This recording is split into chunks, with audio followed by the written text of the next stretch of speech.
இது பியூர்லி ஒரு ஃபேண்டசி படம். கண்டிப்பாக குழந்தைங்க இந்த படத்தை பயங்கரமாக என்ஜாய் பண்ணுவாங்க.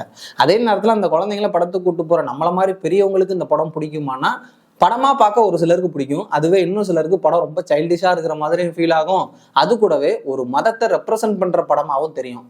எனக்கு அப்படிதான் தெரிஞ்சு.